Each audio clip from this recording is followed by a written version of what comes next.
ఒక Indian film maker తన మూడో సినిమాతోనే హాలీవుడ్ ని అట్రాక్ట్ చేసి అక్కడ స్టూడియోలు పిలిచి సినిమాలు చేయమని అడిగాయంటే ఆయన ఏ స్థాయి దర్శకుడో ఊహించవచ్చు. సినీ జీనియస్ రామ్ గోపాల్ వర్మన్ సైతం భయపెట్టి సత్యాన్ని అద్భుతమైన సినిమా చేసేలా ప్రేరేపించిన దర్శకుడు ఆయన. Ramu was very disturbed after watching Bandit Queen. Very disturbed, very restless. Shekhar Kapoor made the best film, but I want to fuck Shekhar Kapoor. I am going to fuck him with this film. That's what the beauty of inspiration.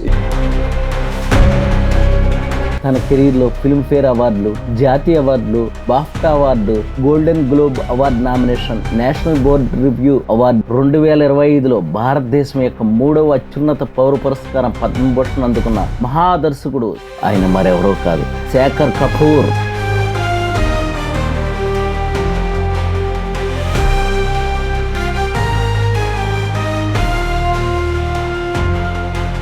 ఆయన తీసిన మొదటి cinema Masoom ఒక generation class cinema మొత్తాన్ని inspire చేసిన cult classic cinema అది. దీని వెనకాలన్న ఎన్నో అద్భుతమైన విషయాలు తెలుసుకోవాలంటే పూర్తి వీడియోని చూడండి.